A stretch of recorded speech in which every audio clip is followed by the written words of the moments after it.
ஆக 19/9/2015 சனிக்கிழமை பகல் 3:30 ஆதிபராசக்தி 11வது ஸ்லோகத்தின் உரையாக்கம். நவ நவசக்தி பிருந்தா பிருகு சக்தி பிருந்தாவனே ராதே பூஜா சக்தி வனதுர்கா ரூபிணி லக்ஷ்மி விஷ்ணு பூஜா சக்தி தேவி தேவி ஆதிபராசக்தி மாதா பாத நமோஸ்துதே. இது 5வது வரியிலிருந்து துவக்கத்தின் தன்மை. முதல் ஓம் விஷ்ணு விஷ்ணு ருத்ர ருத்ரே ருத்ரசக்தி ருத்ரசக்தி ருத்ரபூஜா ஆனந்த ஸ்லோக அனந்த சக்தி ருத்ர அனந்த பைரவநாத பிந்து பிராண ஸ்தூல ருத்ரத்ரேகே நவநவசக்தி பிருந்தா பிருகுசக்தி பிருந்தாவனே ராதா பூஜாசக்தி வனதுர்கா ரூபிணி லக்ஷ்மி விஷ்ணு பூஜாசக்தி தேவி தேவி தேவி ஆதிபராசக்தி மாதா பாத நமஸ்துதே. ஆதிபராசக்தி மாதா பாத நமஸ்துதே. இது ருத்ரத்தின் தன்மை. இதற்கு முன் விரிவாக்கம் சொல்லப்பட்டிருக்கிறது. வயிற்றுக்குள் யோகாக்னி என்கிற ஒரு குண்டலினி சக்தி உண்டு. இதைதான் பத்மாசனமிட்டு முதுகுத்தண்டு வழியாக பிரணயாமம் என்று சொல்லி யோகசாஸ்திரத்தை நுழைத்து இடை பிங்களை இடது மூக்கு நாசி வலது மூக்கு நாசி சுழுமுனை படுத்துக் கொண்டிருக்கக்கூடிய ஒரு யோக குண்டலியை எழுப்பி மூலாதாரத்தை முட்ட செய்வது என்பது பொருள். அது குதத்தின் மேலே இருக்கக்கூடிய முதுகுத்தண்டு வடத்திலிருந்து செயல் நடத்துகிறது. அதற்கு இலகுவாக ருத்ரே ருத்ர பிராணனை உள்ளெடுத்தல் பிராணனை வெளிவிடுதல். இது யோகசித்தம் என்பது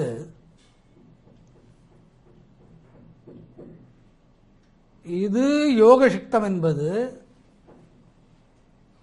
5 அறிவு வரை தெரியாது. ஆனால் ஒரு சிறுத்தையை போல் நம்மால் ஓட இயலாது. ஒரு குதிரையின் வேகத்துக்கு நம்மால் ஓட இயலாது. குரங்கு மரம் ஏறுவது போல் ஏற இயலாது. பறவை பறப்பது போல் பறக்க இயலாது. ஓரறிவு கொடி ஒரு புஷ்பத்தின் கொடி அடுத்த ஒரு மரத்தை பற்றி ஏறுவது போல் ஏற இயலாது. இனப்பெருக்கத்தின் வழி பூனை நாய் போன்ற மிருகங்கள் அதிகமாக குட்டிகளை ஈன்றெடுக்கிறது. இதை மனிதனால் செய்ய இயலாது. 21 நாட்கள் அடைக்காத்து கோழி நிறைய இனப்பெருக்கங்களை செய்து கொள்கிறது. இது மனிதனால் இயலாது. ஆனால் பிராணத்தின் பிரணவானந்த சக்தி அதுகளுக்கு தெரியாது. மனிதனுக்கு அதை தெரிவிக்கிறான் இறைவன். ஆகவே ருத்ர ருத்ரே திரேகே இந்த மகாசக்தி மனிதனின் உடலில் உண்டு. இதற்கு ஆன்மீக கருத்துக்களை நிறைய உள்வாங்க வேண்டும். உள்வாங்கிய காலத்தில் மனமானது நிர்வாணமாகிறது. மனமானது நிர்வாணமாகிறது. அதாவது மனம் எதனையும் விரும்பவில்லை. ஈசனையும் விரும்பவில்லையா? ஈசனையும் விரும்பவில்லை. பார்வதியும் விரும்பவில்லையா? பார்வதியும் விரும்பவில்லை. கண்ணுக்கு அழகான கண்ணனான விஷ்ணுவை விரும்பவில்லையா? இல்லை. மகாலட்சுமியை விரும்பவில்லையா? இல்லை. பிரம்மத்தின் சரஸ்வதி சக்தியை விரும்பவில்லையா? இல்லை. காரணம், மனம் நிர்வாணமாகிவிட்டது. எங்கும் மனம் பதியாத நிலை. அப்படி என்றால் சந்நியாசமா? இல்லை. சந்நியாசத்தை கடந்த நிலை. இந்த நிலையில் ஆட்கொண்டிருப்பவள் அன்னை ஒருத்தி ஆதி பராசக்தி. எங்கெங்கு தேடி சென்று நன்மை பெற வேண்டும் என்று மனிதன் நினைக்கிறான். எங்கெங்கு தேடி சென்று நன்மை பெற வேண்டும் என்று மனிதன் நினைக்கிறான். ஒரு ஆசானை தேடுகிறான், ஒரு இறைவனை தேடுகிறான், நவக்கோட்களை தேடுகிறான். எங்காவது இந்த மனிதன் அடங்கி போனதுண்டா? அடங்குவதில்லை. இது விதியின் கோளாறு. அதற்காக நவ நவசக்தி பிருந்தா பிருகுசக்தி பிருந்தாவனே ராதே பூஜா சக்தி வனதுர்கா ரூபிணி லக்ஷ்மி விஷ்ணு பூஜா சக்தி தேவி தேவி தேவி ஆதிபராசக்தி மாதா பாத நமோஸ்துதே. இந்த நவசக்தி வேங்கடகிரிமலையின் தத்துவம். அது ஒரு பிருந்தாவனம். பிருந்தா என்று சொல்லக்கூடிய மலை, அது என்ன வடிவத்தில் வடிக்கப்பட்டிருக்கிறது? யோகத்திறனில் வடிக்கப்பட்டிருக்கிறது. காரணம், மனிதன் வேண்டுதல் நடக்க வேண்டுமே, அதற்காக நவ 9 நவசக்தி, அதனுடைய சக்திகள் 9. சிந்தித்து பாரும். முதல் சக்தி, ஒரு மனிதனுக்கு ஞானத்தின் உற்பத்தியை, வேண்டாம் ஞானம் வேண்டியதில்லை, நல்லெண்ணத்தின் உற்பத்தியை, மனதிற்கு ஒரு குதூகலமான உற்பத்தியை, ஆன்மீகத்தோடு கூடிய அறிவு சிந்தனையை, மற்றோர்க்கு நல்லது செய்திட வேண்டும் என்று சித்தம், அந்த மலையில் ஆதி பராசக்தி என்று சொல்லக்கூடியவள் 1,80,900,000 மூலிகைகளாக இருக்கிறாள். 1,80,00,000 சொச்சம், 900 கோடி மூலிகைகளாக அன்னை இருக்கிறாள். அந்த நவசக்தியில் ஒன்று இந்த மூலிகையின் வாசம் வருகிறது. மனிதனுக்காக படைக்கப்பட்டது இந்த மூலிகையின் சக்தி. நவ என்ற ஒன்றில் ஒன்று இது. அடுத்து, படுத்திருந்தவன் நடந்து சென்றவன் நிற்கும்படி ஆகிவிட்டான். படுத்திருந்தவன் நடந்து சென்றவன் படுக்க முடியாது, நடக்க இயலாது, நின்றான். நின்றவனுக்கு அவனுடைய மூச்சுக்காற்று வரக்கூடிய அன்பர்களிடத்திலே கொடுத்து தான் அன்னையின் மூலிகை சக்திகளை உள்ளே வாங்குகிறான் வேங்கடகிரிநாதன். வேங்கடகிரிநாதன் இது முதல் நிலை மூலிகை சக்தி. நவபாஷாணத்தின் சக்தி கூட நரம்பு மண்டலங்கள் வழியாக அன்னை ஆதிபராசக்தி உள்நுழைக்கிறாள். அந்த மலையின் அனந்தமான ஒரு தத்துவம் இது. அந்த மலையின் அனந்தமான ஒரு தத்துவம்.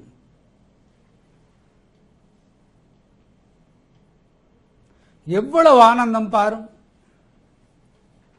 அனைத்து ரோக பந்தங்கள் விலகுகிறது. ரோக பந்தம் என்பது பிறப்புக்கு பிறப்பு, உறவுகள், பிறப்புக்கு பிறகு வறுமை, பிறப்புக்கு பிறப்பு மகாலட்சுமியின் தன்மை, பிறப்புக்கு பிறப்பு நோய், விலகாத நோய்களை கூட விலக்கக்கூடிய இடம். ஆகவே நவபாஷாணத்தின் சக்தியோடு கூடிய மலை, அந்த மூலிகையின் தன்மை அந்த வேரின் தன்மை, அந்த செடி கொடிகளின் தன்மை, இவை அனைத்தும் மூலிகை வாசமாக அல்ல ஆதிபராசக்தி அங்கே இருக்கிறாள். ஏன் மூலிகையின் வாசம் மரம் செடி கொடிகள் அங்கே இருக்க வேண்டும்?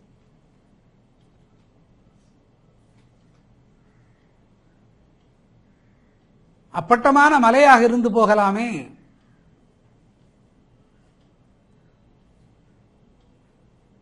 சிவன் கேட்டருளினானாம், கலி முடியும் வரை நீ அங்கிருப்பாய், மக்களோடு கூடி இன்பமுறுவாய், ஆதிசக்தியின் அருள் உனக்கு உண்டு, எனக்கும் பிரம்மத்துக்கும் இடமில்லையோ? அதற்கு மாலவன் சொல்கிறானாம், உங்களுக்கும் இடம் உண்டு.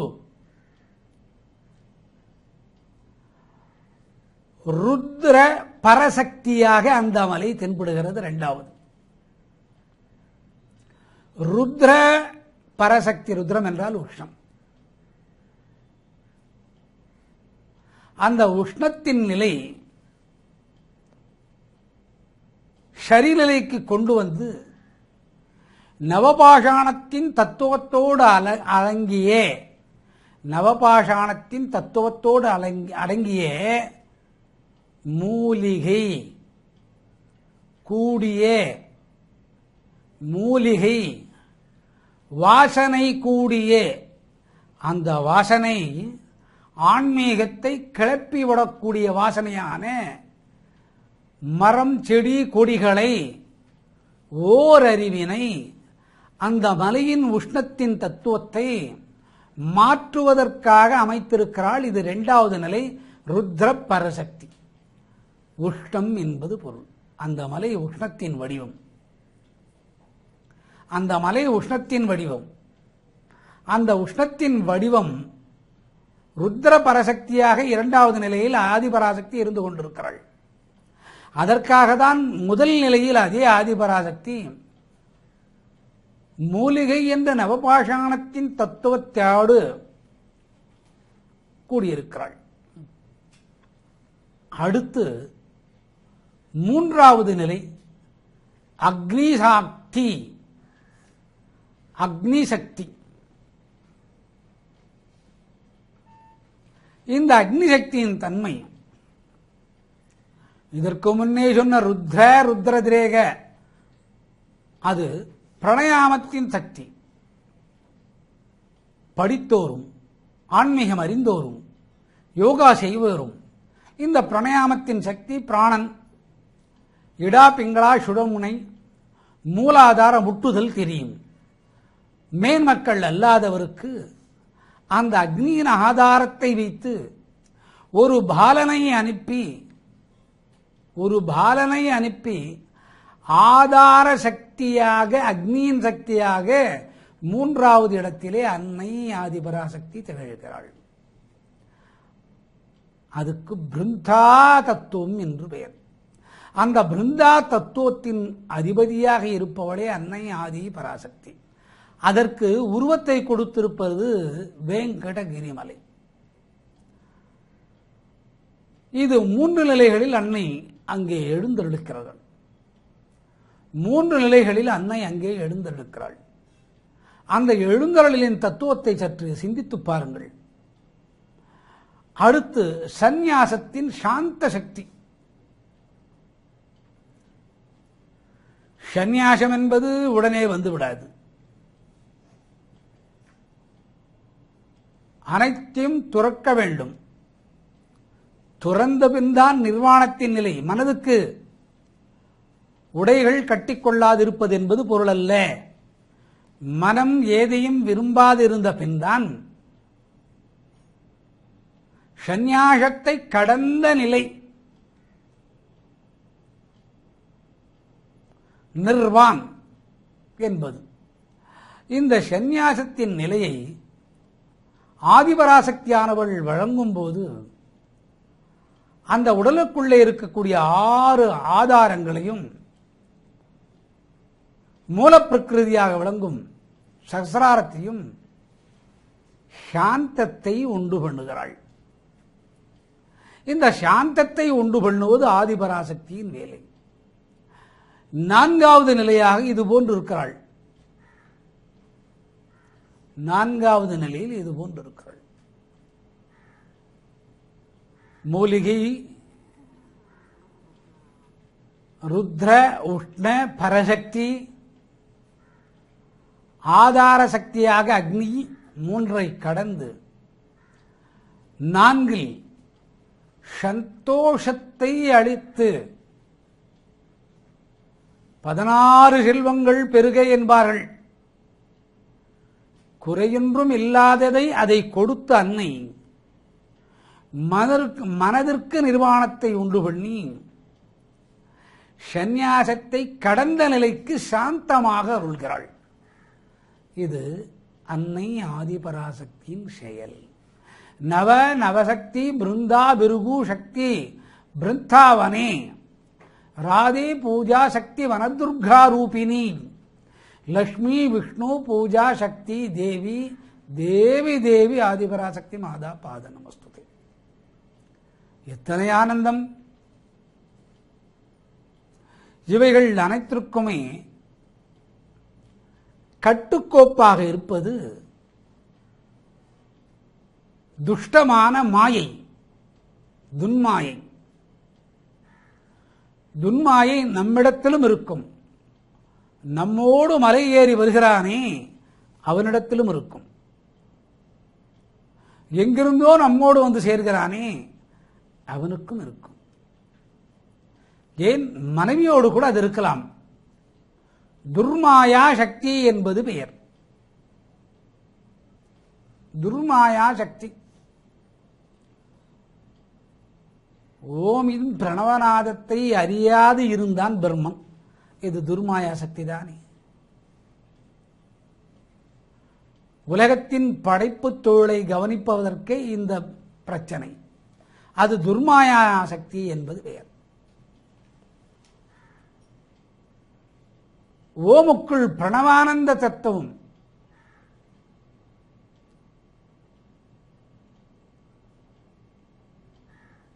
ஸ்ரீக்குள் அடக்கும் என்பது சிவனுக்கு தெரியவில்லை. இதெல்லாம் துர்மாயா சக்திகள்.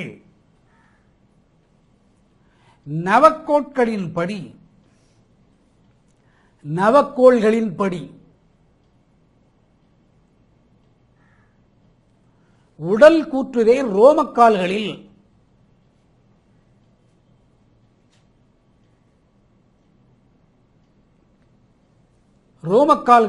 ரோமத்தன்மையோடு சில பூச்சிகள் மறைந்திருக்கும். ரோமம் மாதிரியே இருக்கும். அது நவக்கோட்களின் சாயகமற்ற நிலையில் 7 ஆண்டு முதல் 12.5 ஆண்டுகள் நீடிக்கும். அஞ்ஞானவாசத்தின் தத்துவம் இதுதான்.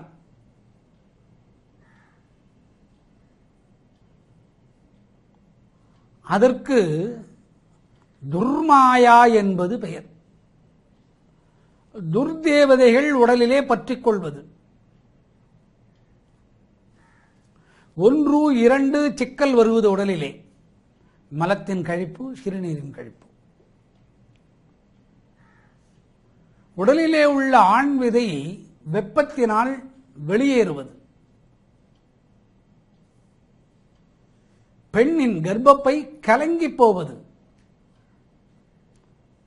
ரிஷிகளால் வரக்கூடிய சாபத்திற்கு கூட துர்மாயா என்று பெயர்.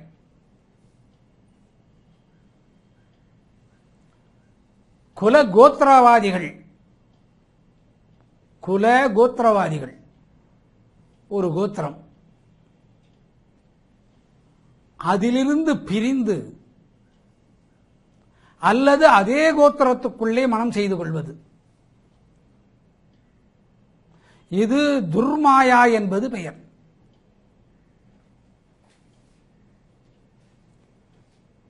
இவை அனைத்துக்கும் ஒரே தத்துவம். ராவணனை வைத்துக் கொள்ளலாம்.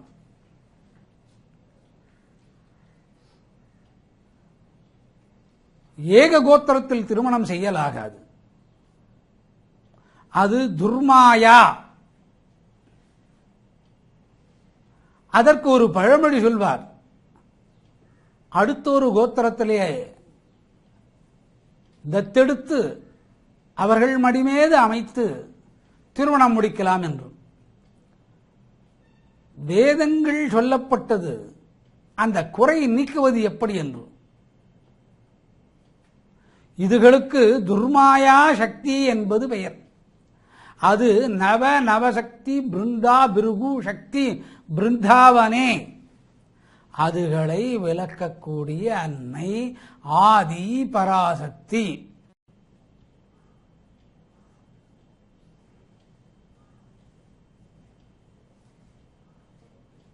இதுகள் அனைத்தையும் விளக்குபவள். இந்த அனைத்தும் விலகி போகின்றது. ஆறாவது நிலை சந்நியாசத்தை மனதை கொண்டு மனது வழியே நாடுதல்.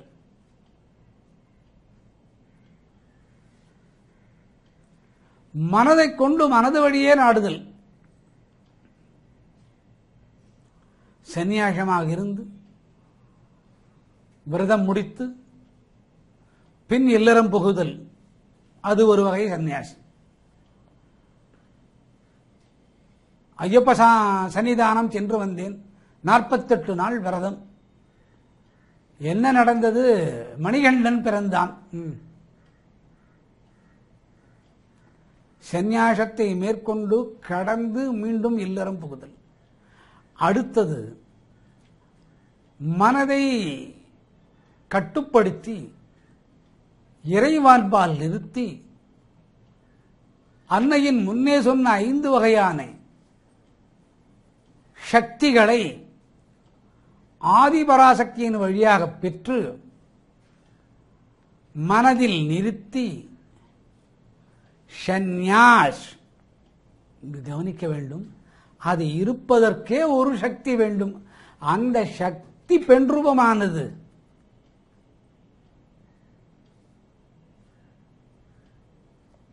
அந்த சக்தி பெண் ரூபமானது. அந்த சக்தியை வழங்கக்கூடியவள் அன்னை ஆதி பராசக்தி. 9 நவசக்தி, அதனுடைய இயக்கங்கள் 9. சந்நியாசத்தின் சக்தியை கொடுக்கிறாள். சக்தி என்பது அங்கே பெண் ரூபம். அவளுக்கு பெயர் ஆதிபராசக்தி. ஏன் சக்தி என்பது அங்கே பெண் ரூபமாக சந்நியாச சக்தியை அவள் படைத்திருக்கிறாள். தாயை கண்ட முகம், தாயை கண்ட மகன், தாயினை கண்ட மகள், மனத்தின் தன்மை, விகாரத்தை விடுத்து சந்நியாசத்தோடு நின்று பாசவலைக்குள் விழுகிறது. சந்நியாசத்தோடு நின்று பாசவலைக்குள் விழுகிறது. இந்த சக்தி அப்படி அல்ல. காண்போர் அனைவரையும் அவளின் உருவமாக காணும்போது சந்நியாசத்தின் சக்தி வளர்கிறது, பாசவலையில் விழுவதில்லை. அதற்கு சந்நியாச சக்தியாக அன்னையானவள் 6வது நிலையிலே இருந்து கொண்டிருக்கிறாள். அன்னையானவள் 6வது நிலையிலே இருந்து கொண்டிருக்கிறாள். இது மகா தத்துவம். இது மகா தத்துவம். ஒரு சந்நியாசி சந்நியாசம் தனை கடைபிடித்து வெற்றி பெற வேண்டுமானால், அந்த சக்தி ஒரு உடலுக்குள்ளே வளர வேண்டுமானால் அதற்கு பெண்ணின் தத்துவம் வேண்டும். அந்த பெண்ணின் தத்துவம் தான் ஆதி பராசக்தி. எப்படி பிரிந்திருக்கிறாள்? நவசக்தி.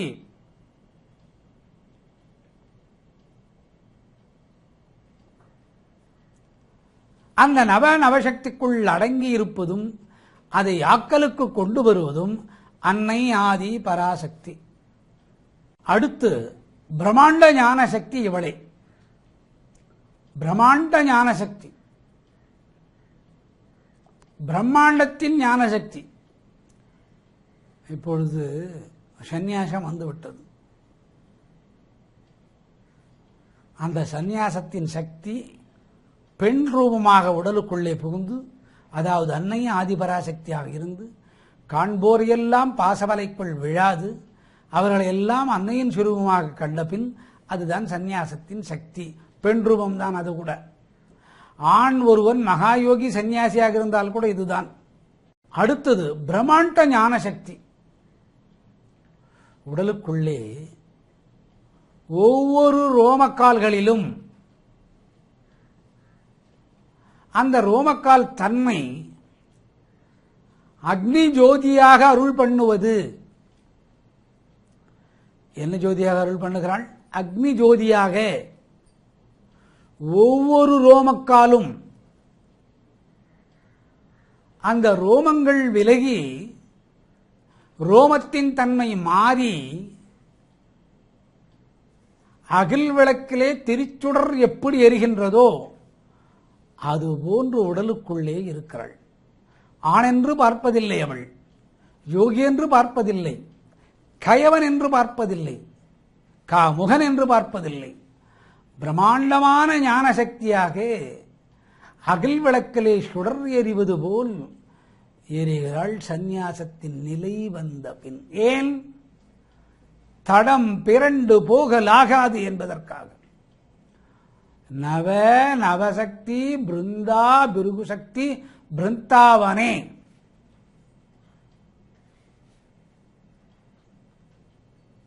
ஒவ்வொரு ரோமக்காலும் ஆன்மீக சக்தியை கொண்டு விளங்குகிறது.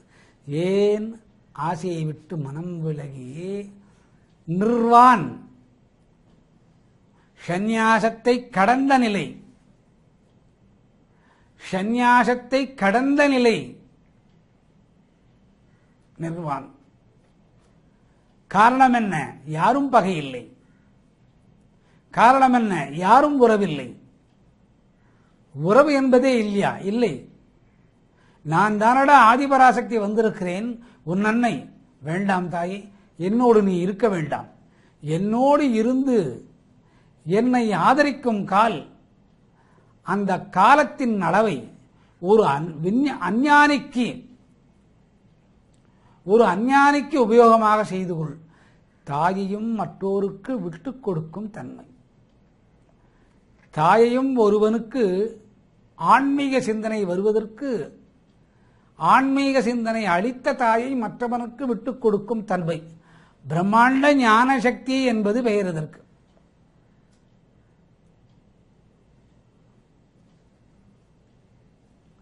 அத்தனை ரோமக்கால்களும் ஆன்மீகத்தின் தன்மை அடைகிறது. அந்த ரோமக்கால் நடப்பட்ட தோல், அதற்கு கீழே இருக்கக்கூடிய 6 வகையான தோல், நரம்பு மண்டலம், அதில் ஓடக்கூடிய இரத்தம், இவை அனைத்தும் பிரம்மாண்டத்தின் ஞான சக்தியாக வருகிறது. இதை அளிப்பவள்தான் அன்னை ஆதி பராசக்தி. இதை அளிப்பவள்தான் அன்னை ஆதி பராசக்தி. எத்தனை ஆனந்தம்! உறவுகள் விட்டு போகிறது, உறவுகள் விட்டு போகிறது. ஆசானை பற்றிக் கொள்கிறது. ஆசானுக்கு தன்மனம் அடங்குகிறது. ஆசானுக்கு தன்மனம் அடங்குகிறது. ஆசானுக்கு தன்மனம் அடங்குகிறது என்றால், ஆசானுக்கு தன்மனம் அடங்குகிறது என்றால் அவன் உன் கையிலே பிள்ளையாக வருகிறான். உனக்காக அவன் மனம் இயங்குகிறது. அவனுடைய வளையத்துக்குள்ளே நீ இருக்கிறாய். பிரம்மாண்ட ஞான சக்தி. இது ஆதிபராசக்தி செய்கிறாள். எப்படி செய்கிறாள்? நவ 9, நவசக்தி அதனுடைய இயக்கங்களின் சக்தி 9, பிருந்தா கிரிமலை, பிருகு சக்தி உற்பத்திக்கு காரணமானவன், பிருந்தாவனா அதுதான் பிருந்தாவனம், ராதே பூஜா சக்தி இதற்கு முன்னோடியாக தன் மகளை ராதையாக்கி பூஜை செய்ய வைக்கிறாள். எங்கு பூஜை செய்ய வைக்கிறாள்? வனதுர்க்கையாக பூஜை செய்ய வைக்கிறாள். எந்த இடத்திலே? மலையிலே. எந்த மலையிலே? வேங்கடகிரி மலையிலே. எந்த மலையில்?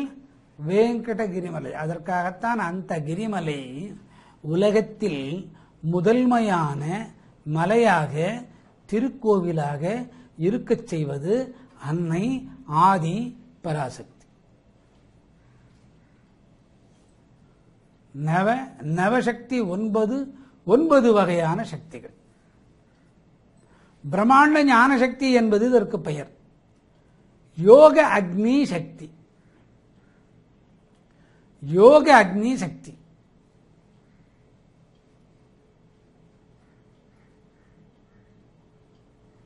உடல் அனைத்தும்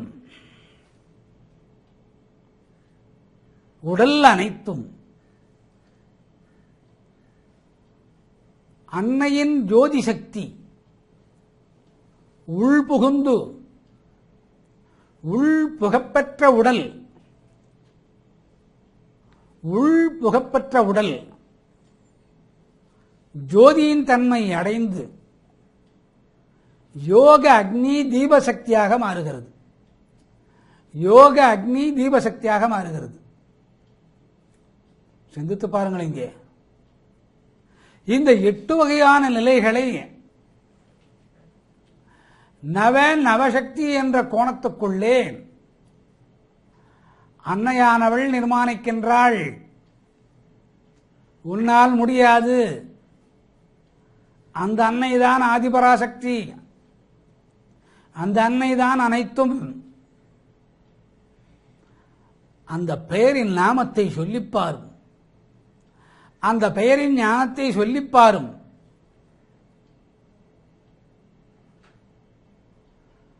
அனைத்து நிலைகளும்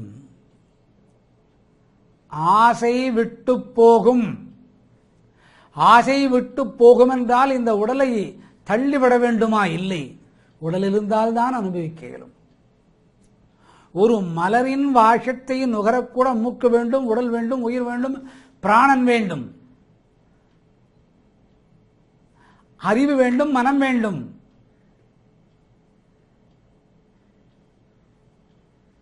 மரணத்தின் நிலையை கடந்து மனம் செல்ல வேண்டும். இவை கற்றதெல்லாம் வீண் என்று நினைத்தால் வீண்தான். தின்பது கூட வீண், உறங்குவது வீண், மாண்டு போகிறோம் நன்றாக தெரியும். மறந்ததே வீண். இருப்போம் என்பது இருப்பது வீண். மரணத்துக்கு பின்னே புதைக்குழிக்குள்ளே போவது நிச்சயம், அல்லது அக்னிக்கு இரையாகுகிறோம். இதெல்லாம் உண்மைதானே? இறக்கிறோம் என்பதால் உணவை உட்கொள்ளாது இருக்கிறோமா? இல்லை. இந்த யோகாக்னி சாந்தி சக்தியானது அன்னையின் உருவமான தீபத்தின் சக்தியில் இந்த உடலின் மாற்றமாகிறது. இது 8வது யோக அக்னி சாந்தி சக்தி என்பது பெயர். இத்தனை நிலைகளாக அன்னையானவள் உன்னை கடத்தி அழைத்து வருகிறாள்.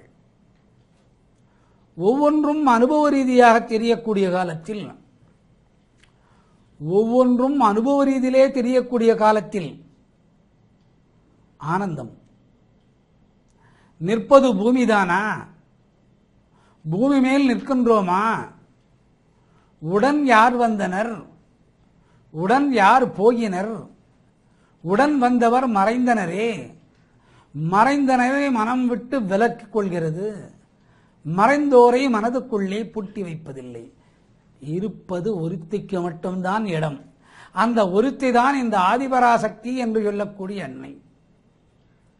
8 பாகங்களாக வேங்கடகிரி மலை என்று சொல்லக்கூடிய பிருந்தா என்ற தத்துவமான பிருந்தாமலையில் யோகத்திறனில் ஈடுபட்டிருக்கக்கூடிய நிலையில் அந்த மலையை உற்பத்தி பண்ணியிருக்கிறாள். அதனால்தான் அங்கு ஏறிச் செல்வோருக்கு அனைவருக்குமே இத்துணை பிரார்த்தனைகள் நடந்து வருகிறது. அந்த சிலைக்குள்ளும் வீற்றிருப்போள் அவளே. இத்தனை யோகாக்னி சக்தியை, யோகாக்னி சாந்தி என்ற சக்தியை 8வது நிலையாக அன்னை அருள் இருக்கிறாள்.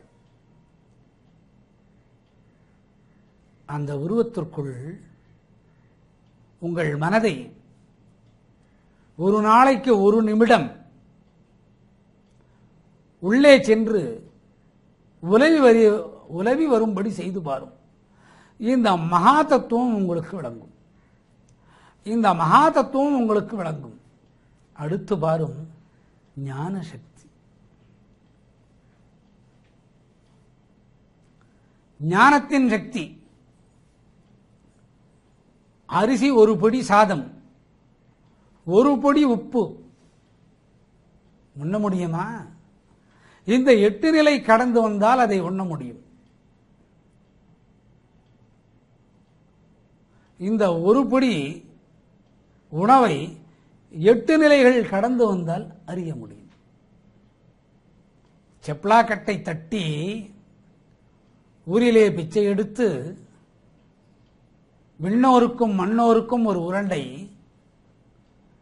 தனக்கு ஒரு உருண்டை, ராமனுக்கு ஒரு உருண்டை,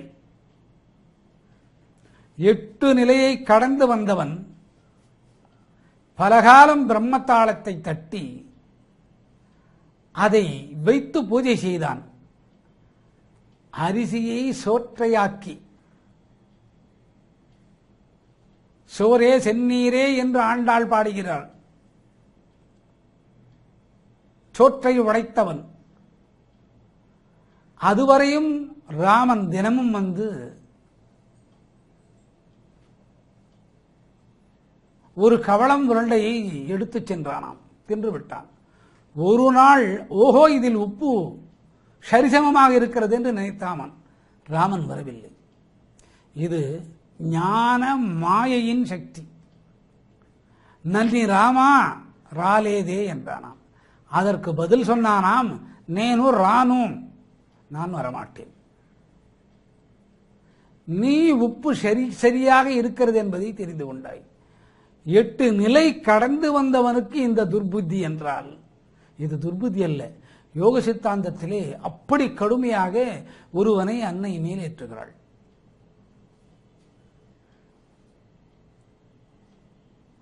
என் உயிரை மாய்த்துக் கொள்வேன்.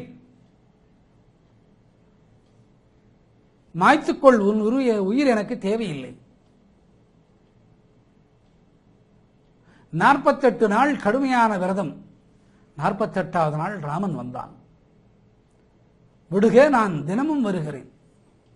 ராமன் வந்து சந்தோஷம். உப்பில்லாமல் பணியாரத்தை செய்தான். பலகாலம் தின்றான். ஓ இதில் உப்பில்லை என்றான். அன்று முதல் ராமன் நின்று விட்டான். இது ஞான மாயா சக்தி. 8 நிலைகள் கடந்தவனுக்கும் இது வரும். 8 நிலைகள் கடந்தவனுக்கும் இது வரும். இதை அறுத்து எடுப்பவள் அன்னை ஆதி பராசக்தி. அதற்கு 9வது நிலையில் ஞானத்தின் மாயாசக்தியை கூட்டி அது சரிநிகர் எடை செய்து ராதை தோற்றது. இதனால்தான் மாலவன் பொன் படைத்தவன். அந்த பொன்னுக்கே பொன் நிகர் செய்கிறான் எடை தராசு.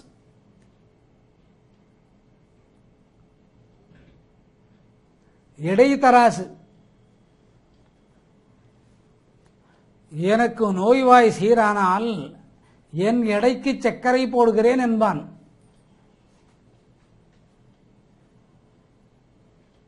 அந்த குழந்தையை ஏமாற்றுவான் இவன்.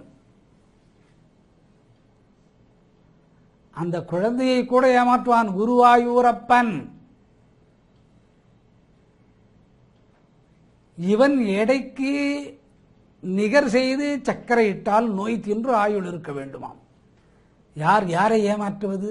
இது ஞானமாயை சக்தியின் நிலைக்குள் சீராவதில்லை. இதை சீராக்குவதுதான் ஞானமாயா சக்தி. இத்தனை சக்திகளை ஒரு பெண் ஆணுக்கும் பெண்ணுக்கும் அருள்கிறாள். அதற்கு நவசக்தி பிருந்தா பிருகுசக்தி பிருந்தாவனி. இந்த அன்னை இதுபோன்று நவசக்தியாக மலை ரூபத்திலே எத்தனை காலமாக இருக்கிறார்களோ ஒவ்வொரு காலத்தில் இந்த மலைக்கு ஒவ்வொரு பெயர். கிருத்தாயுகத்திலே ஒரு பெயர், திருத்தாயுகத்திலே ஒரு பெயர், துவாபர யுகத்திலே ஒரு பெயர், கலியுகத்திலே ஒரு பெயர் வேங்கடகிரி மலை. கலியில்தான் மனிதனுக்கு ஆசை அதிகம். 7000 கோடி மக்கள் இருந்தால் 7000 கோடி ஆதிபராசக்தி வேண்டும். ஒவ்வொருவனுக்கும் ஒரு ஆதிபராசக்தி இருந்தால்தான் அவனின் ஞானக்கண்ணை திறக்க முடியும். திறந்தவுடன் கேட்பான், நேரத்தை வீணாக்கினாயே, நீதான் ஆதிபராசக்தி என்று முன்னமே சொல்லியிருந்தால் நான் தெளிந்திருப்பேனே. பிறப்புக்கு பிறப்பு உடன் வருகிறாள் தெரிவதில்லை. இந்த 9 வகையான சக்திகளை நவசக்தி பிருந்தா, பிருகுசக்தி பிருந்தாவனே. பிருகு முனிவர் ஒரு யாகத்தை நடத்துகிறார். அது அதீத சக்தி. அதனுடைய அவிர்வாகத்தை கொடுக்க வேண்டும். எல்லோரிடமும் சென்று விடுகிறான். சிவனை கண்டாகிவிட்டது, பிரம்மத்தை கண்டாகிவிட்டது. அவர்கள் நேரடியாக சொல்கிறார், இந்த அவிர்வாகத்திற்கு நாங்கள் ஏற்புடையவர்கள் அல்ல என்று. இந்த அவிர்வாகத்திற்கு நாங்கள் ஏற்புடையவர்கள் அல்ல அல்ல என்ற போது பிருகுக்கு கோபம் வந்து விடுகிறது. ஒரு சன்னியாசிக்கு கோபம் வரலாகாது, சம்சாரிக்கும் கோபம் வரலாகாது. சன்னியாசிக்கு கோபம் வந்தால் ஞானம் வரும், இறைவனை எழுந்தருளப் பண்ணுவான். சம்சாரிக்கு கோபம் வந்தால் சம்சாரம் சீனமாகும். ஆகவே சம்சாரத்தில் கோபத்தை கொள்ளலாகாது. கோபித்தவன் அந்த யாக கலசத்தின் அவிர்வாகத்தை கையில் கொண்டு வேகமாக நடந்து வருகிறான். அந்த கலசம் பேசுகிறது, பிருகு சந்நியாசியே, இதற்கு ஏற்றவன், இதற்கு ஏற்றவன் மகாவிஷ்ணு. அவனிடத்தில் சென்று இதை கொடுத்து விடு. அவன் பிருந்தா பிருகு என்ற சக்தியை பிருந்தாவனமாக்கி மலையாக படைக்கப் போகிறான். வெங்கடமலை என்பது பெயர். அதற்காக எத்தனையோ காலம்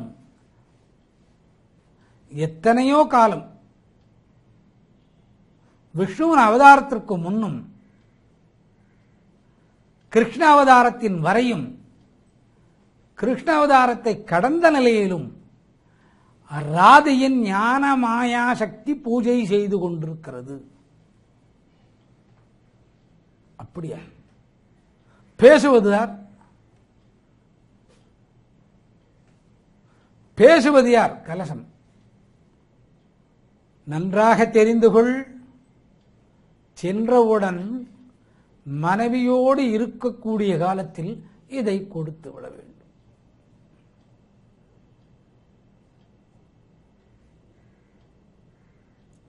யாரோடு இருக்கக்கூடிய காலத்தில்? மனைவியோடு இருக்கக்கூடிய காலத்தில் இதை கொடுத்து விட வேண்டும்.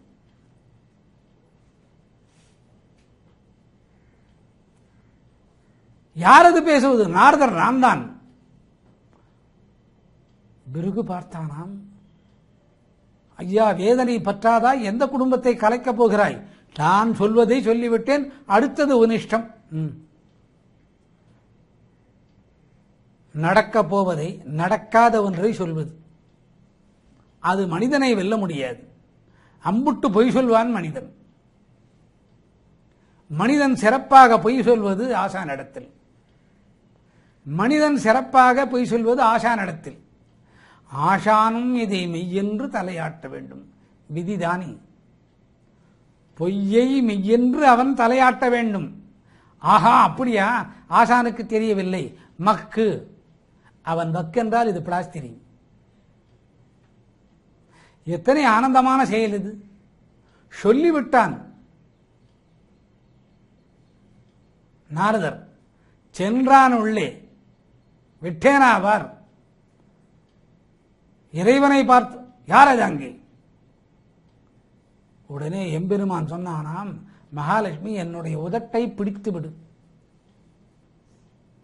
கணவன் உதட்டை மனைவி பிடிப்பது நடக்குமா? இல்லத்திலே சொல்லிப்பாரும். இல்லத்திலே சொல்லிப்பாரும் நடக்காது. கோடிப்பொன் கொட்டிப்பாரும் நடக்காது. எங்கிருக்கக்கூடிய கோபமெல்லாம் அந்த மங்கை மேலே வரும். இட்டான் கட்டளை மாலவன், உடனே செய்தாள் அன்னை. எதற்காக உதட்டை பிடிக்க சொல்கிறீர் என்பது எனக்கு தெரிந்தது. நீயும் நானும் பிரியும் வேளையா? இதல்லவா மனைவி? நீயும் நானும் பிரியும் வேளையா?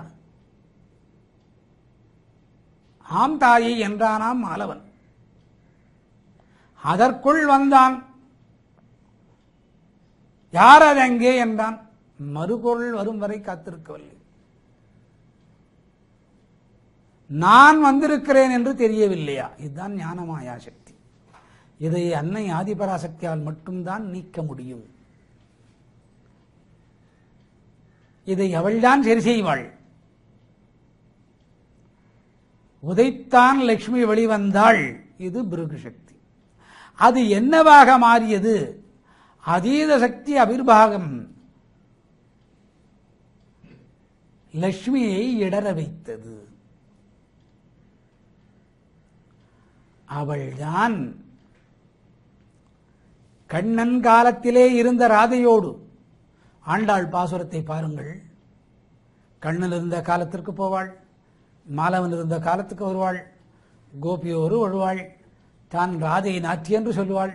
இல்லை நான் தான் மகாலட்சுமி என்பாள். இல்லை இவன்தான் என்னுடைய பையன் கண்ணன் என்பான். கண்ணனை எழுப்புவதாக போவாள்.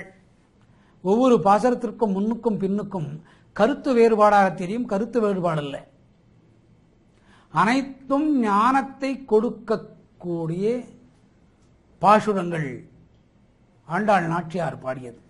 அதுபோன்று இங்கே ராதாவின் பூஜா சக்தியானது பிருகு என்ற மகாசக்தி. பிருகு சக்தி தான் அந்த வெங்கடகிரிமலை.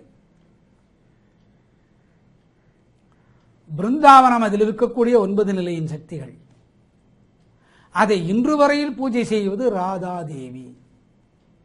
அதற்காகத்தான் அனைத்து வனதேவதைகளும் அதிலே உள்ளடங்கியிருக்கின்றன. அதற்காகத்தான் அனைத்து வனதேவதைகளும் அதிலே உள்ளடங்கியிருக்கின்றன. ராதா பூஜா சக்தி வனதுர்காரூபிணி. அதில் பிருந்தாவன அப்படின்னு சொல்றது யோகக்ரி, யோகத்தை செய்வது. எங்கு? வேங்கடமலை. எங்கு செய்கிறாள்? வேங்கடமலை. இதை செய்ய வைப்பது யார்? ஆதிபராசக்தி. ஞான மாயை கூடிய உடலால் ஞான வேள்வி செய்கிறாள் ராதை.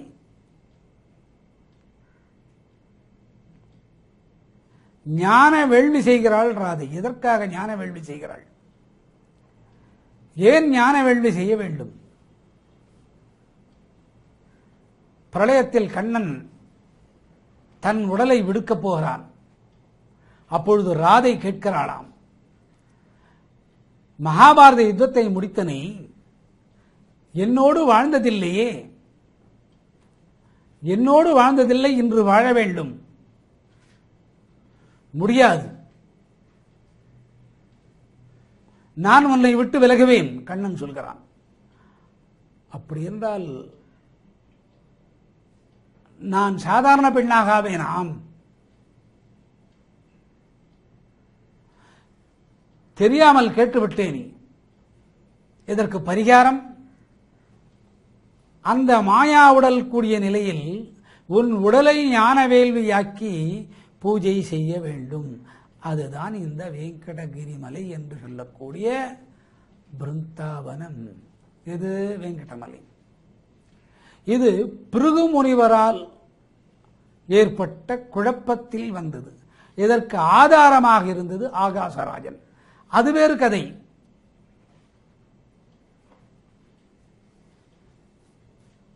லக்ஷ்மியை விலக்க நாராயணன் லக்ஷ்மி விலகிய நாராயணனாக வெளியே வந்தான். அதற்குத்தான் அங்கே ஸ்ரீதேவி பூதேவி தாரித்ரிய நாராயணனாக வருகிறான். தாரித்ரிய நாராயணனாக வருகிறான். அந்த மலைக்கு செல்லும் போது மூதேவி வெளியே வருகிறது. ஸ்ரீதேவி பூதேவி மூதேவி, ஸ்ரீதேவி பூதேவி மூதேவி. ஸ்ரீதேவி பூதேவி இருவரும் மூதேவியை விரட்டுகிறார். ஆகவே ராதையானவள் தான் வெண்ணிறம் கலந்து வெண்ணிற புஷ்பத்துக்களால் இன்று வரை வேங்கிடமலையை அவள் பூஜித்து வருகிறாள். இந்த பூஜத்தின் தன்மையை உருவாக்கி கொடுத்தது அன்னை ஆதி பராசக்தி. என்ன உடல் கொண்டு பண்ணுகிறாள்? வேங்கடமலையில் மாயா உடலை ஞான வேள்வியாக மாற்றி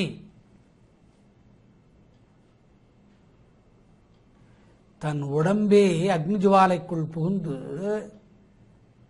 அந்த அக்னிஜுவாலையை வளர்ப்பதே ஆதிபராசக்தியாக இருந்து இருக்கும்படி செய்து இந்த ராதையானவள் அந்த வேள்வியை செய்கிறாள். அந்த வேள்வியை அங்கு செய்து நிலை பெற வேண்டுமானால் இந்த 9 தத்துவங்களோடு அடங்கியிருக்க வேண்டும். இந்த 9 தத்துவங்களோடு அடங்கியிருக்க வேண்டும். இந்த பிருந்தாவனே வனதுர்கே நன்றாக நிதானமாக மனதுக்குள் வாங்க இது தென்படும். பிருகுமுனிவனின் வேள்வியானது அவிர்வாகம் ஆதிசக்தியின் வழியாக அது நந்தவனமாக மாற்றப்படுகிறது. நந்தவனம் பிருந்தாவனமலை நந்தவனமலையாக மாற்றப்படுகிறது. மலையை சுற்றி நவபாஷாணத்தின் தத்துவத்தோடு கூடிய மூலிகை மரங்கள் வனதுர்க்கையின் ரூபத்திலே பரிமாணமாகிறது.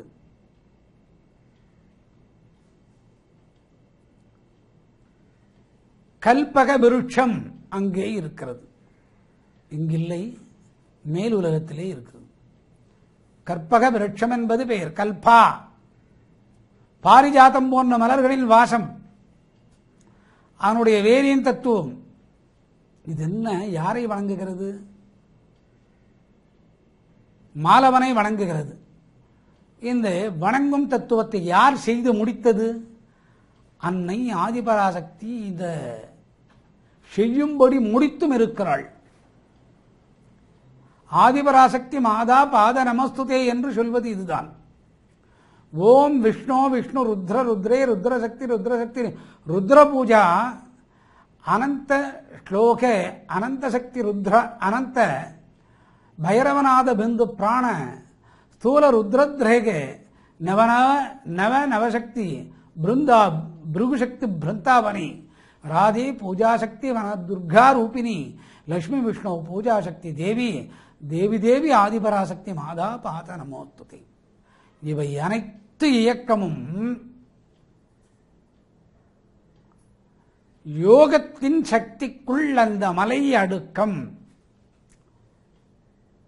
பிருந்தா பிருகு வேள்வி யஜ்ஞம் அவிர்பாகம் அதீதசக்தி மாயாசக்தி மூலிகை சக்தி ருத்ரபரசக்தி அக்னிசக்தி ஷன்யா சாந்த சக்தி துர்மாயா நிவாரண சக்தி ஷன்யா சக்தி பிரம்மாண்ட ஞான சக்தி யோக அக்னிசக்தி ஞான மாயாசக்தி என்று போன்ற 9 வகையான தத்துவத்தின் சக்தியை அன்னை ஆதிபராசக்தி அந்த மலைக்கு அருளல் பண்ணியிருக்கிறாள். அந்த மலைக்கு அருளல் பண்ணியிருக்கிறாள். அந்த அருளை அடையப்பெற வேண்டுமெனில் சிராவணம் அன்று திருவோணத்தில் மலையேற வேண்டும். திருவோணத்தில் மலையேற வேண்டும். அலிபரி வழியாக 3550 படிகள் ஏற வேண்டும். அலிபரி வழியாக 3500 படி, 1000 படி 2000 படி வழிகள் செல்வோம். அது கூட செல்லலாம். ராமானுஜர் போன்ற மகாஞான யஜ்ஞஸ்வரூபமான மேதாவிகள் ஏறிய வழி அலிபிரி, அலிபரி, மனதை மென்மையாக்கி யோகத்தின் சக்தியாகி ஞானமாயின் நிலையாகி 9 தத்துவங்களை அடையும் வாய்ப்பை கீழிருந்து மேல் வரை பெறலாம் என்பது இது பெயர். இதுதான் 11வது ஸ்லோகத்தில் இருக்கக்கூடிய லக்ஷ்மி விஷ்ணு பூஜா சக்தி தேவி, தேவி தேவி ஆதிபராசக்தி மாதா பாத நமஸ்துதே. இது 11வது ஸ்லோகத்தின் பொருளை பொறுத்திருந்து 12வது ஸ்லோகத்துக்கு செல்வோம்.